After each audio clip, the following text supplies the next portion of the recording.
မင်္ဂလာပါရှင်ခေတ်သစ်ရန်ကုန် TV Channel ကနေသတင်းတွေကိုတင်ဆက်ပေးပါမယ်ပထမဆုံးတစ်ပုတ်အနေနဲ့ကြောက်ဖြူမှာတိုက်ပွဲပြင်းထန်ပြီးစစ်ကောင်စီတပ်စစ်ကြောင်းတစ်ကြောင်းပျောက်တဲ့အကြောင်းတင်ဆက်ပေးပါမယ်ရခိုင်ပြည်နယ်ကြောက်ဖြူမြို့မှာအရခတပ်တော် AA နဲ့စစ်ကောင်စီတိုက်ပွဲပြင်းထန်နေပြီးစစ်ကောင်စီကစစ်ကြောင်းလိုက်ပျက်စီးကစုခွာထွက်ပြေးနေကြောင်းဒေသခံသတင်းရင်းမြစ်တချို့ကပြောပါတယ်ကြောက်ဖြူမြို့နယ်မင်းတပ်တောင်နဲ့လိတ်ကမော်ရွာနီမှာမေလဆန်းကစပြီးတိုက်ပွဲပြင်းထန်ခဲ့ပြီးစစ်ကောင်စီကလေကြောင်းရောရေတပ်မှပစ်ခတ်နေရလို့သိရပါတယ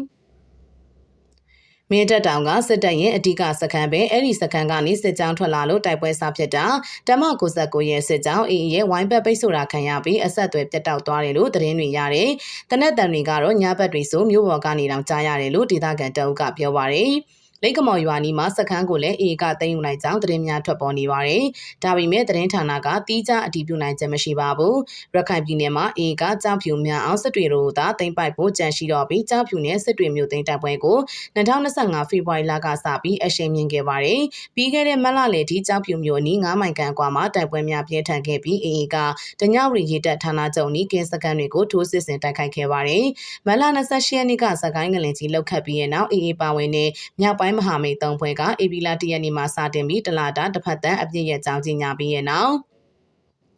AA ရဲ့ထိုးစစ်တွေကလည်းရှက်တန်ခဲ့ပါတယ်။ဒါပေမဲ့ AB လ2ရက်မှစတင်ကအပြည့်ရဲ့ကြီးညာခဲ့တဲ့စစ်ကောင်စီကလေကြောင်းမှပုံကျဲခြင်းစစ်ကြောင်းထိုးခြင်းများပြုလုပ်ပြီးအမှန်တကယ်သာအပြည့်ရဲ့ခြင်းမရှိခဲ့ကြောင်း AA ကသတင်းထုတ်ပြန်ခဲ့ပါတယ်။စစ်ကောင်စီက၎င်းတို့ကိုယ်တိုင်တစ်ဖက်သက်အပြည့်ရဲ့ကြောင်းကြီးညာခဲ့တဲ့ AB လ2ရက်နေ့နဲ့အဲ့ဒီနေ့မတိုင်ခင်ကလည်းကြောက်ဖြူမြို့နယ်နဲ့စစ်တွေမြို့ပတ်ဝန်းကျင်ရှိ AA တပ်ဖွဲ့ဝင်တွေကိုလက်နက်ကြီး drop ဘုံလေကြောင်းနဲ့စစ်သင်္ဘောတွေပေါ်မှာပြစ်ခတ်တိုက်ခိုက်ခြင်းတွေကိုနေ့တိုင်းဆက်တိုက်ပြုလုပ်လာခဲ့တယ်လို့ AA က AB လ9ရက်နေ့မှာထုတ်ပြန်ခဲ့ပါတယ်။မြောက်ပိုင်းမဟ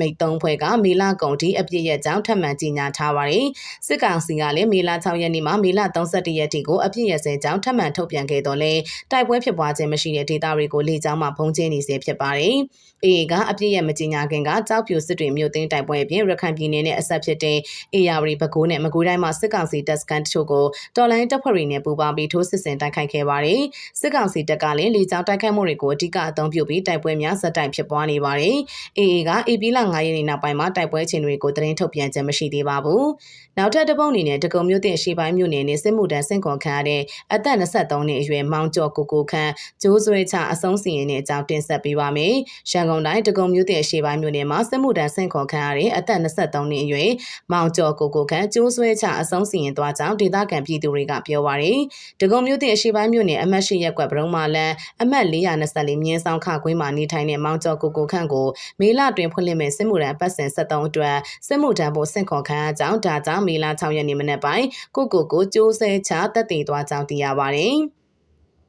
အမတ်ရှိရက်ကွက်အုပ်ကြီးလှသိန်းရှာအိမ်မှုဝင်းမြင့်စစ်မှုထမ်းစင်ခေါ်ရေးခေါင်းဆောင်စော်လတ်နဲ့အပေါင်းပါတွေကမေလ9ရက်နေ့ညနေပိုင်းမှာကိုကျော်ကိုခန့်ကိုလာခေါ်တဲ့မနက်ကျတော့ကျိုးဆွဲချသွားတယ်လို့ဒေသခံတအုပ်ကပြောပါတယ်။စစ်မှုထမ်းရန်စင်ခေါ်မှုကြောင့်မိမိကိုယ်ကိုအဆုံးစီရင်သွားသူကိုကျော်ကိုခန့်ရဲ့နိုင်ကိုမေလ9ရက်နေ့ညနေ3နာရီခန့်ချိန်ရေဝေးတုတ်တန်မှာတကြိုခဲ့ကြောင်းသိရပါတယ်။နောက်ထပ်တစ်ပုတ်အနေနဲ့လာရှိုးနဲ့ရမခဌာနချုပ်မှာလက်နက်ချအညံ့ခံတဲ့စစ်ကောင်စီတပ်ဖွဲ့ဝင်တွေနဲ့တေဆုံးပြောက်ဆုံးအရာရှိစစ်တီများရဲ့ကြံရည်သူဇနီးတွေနဲ့မိသားစုတွေအားလုံးကိုစစ်ကောင်စီကခန်းစားခွင့်နဲ့လစာထုတ်ပေးမှုများရပ်ဆိုင်းတဲ့အကြောင်းတင်ဆက်ပေးပါမယ်။ရှမ်းပြည်နယ်မြောက်ပိုင်းလာရှိုးမြို့ရှိအရှေ့မြောက်တိုင်းစစ်ဌာနချုပ်ကို MNDAA ကသိမ်းပိုက်စဉ်လက်နက်ချအညံ့ခံခဲ့တဲ့စစ်ကောင်စီတပ်ဖွဲ့ဝင်များအလောင်းမရရှိပဲတေဆုံးနဲ့ပျောက်ဆုံးစည်ရင်ဝင်ထားတဲ့အရာရှိစစ်တီတွေရဲ့ကြံရည်သူဇနီးများနဲ့မိသားစုဝင်များအားလုံးကိုစစ်ကောင်စီကခန်းစားခွင့်နဲ့လစာထုတ်ပေးမှုတွေရပ်ဆိုင်းထားကြောင်းသိရပါတယ်။ကိုကန့် MNDAA က2024ခုနှစ်ဩဂုတ်လမှာလာရှိုးမြို့နယ်အရှေ့မြောက်တိုင်းစစ်ဌာနချုပ်ကိုသိမ်းပိုက်ခဲ့ကြောင်းအဲဒီနောက်လာရှိုးမြို့နယ်ရမခကို MNDAA ကသိမ်းပိုက်ပြီးတဲ့နောက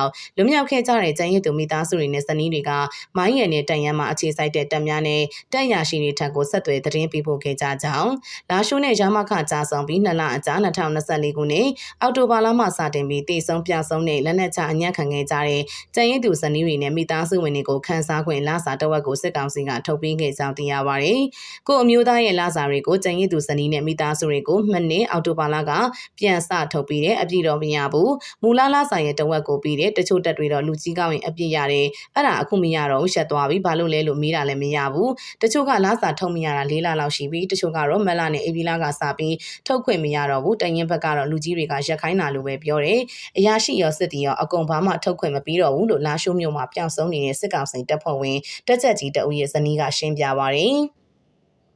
ဒါအပြင်လာရှိုးမှာတည်ဆုံခဲ့တဲ့စစ်ကောင်စီတပ်ဖွဲ့ဝင်တွေရဲ့ကြံရည်သူမိသားစုဝင်တွေကလည်းအသက်အာမခံခြင်းအပါအဝင်မြည်သည့်အခွင့်အရေးမှာစစ်ကောင်စီထံကမရရှိကြောင်းတည်ဆုံတဲ့စစ်တီနဲ့အရာရှိတွေမှာအလောင်းပြန်မရသူတွေကို6လဆောင်ကိုင်းပြီး6လကျော်မှာကြံရည်သူမိသားစုအတွက်ခန်းစားခွင့်ရရှိဖို့ဆောင်ရွက်ပြီးမယ်လို့ဆိုတော့လဲစစ်ကောင်စီကဂတိမတီလို့ကြံရည်သူတမိသားစုဝင်တွေကဆိုပါတယ်တည်ဆုံဆိုရင်လည်းပျောက်ဆုံးစင်းရထည့်ပြီး6လဆောင်ရမယ်ပြောတယ်တကယ်နဲ့6လကျော်လုံးမှာဘာသတင်းမှမကြားရရင်အသက်အာမခံနဲ့အခြားခန်းစားခွင့်တွေရရှိဖို့လုပ်ပြီးမယ်လို့ပြောခဲ့တာ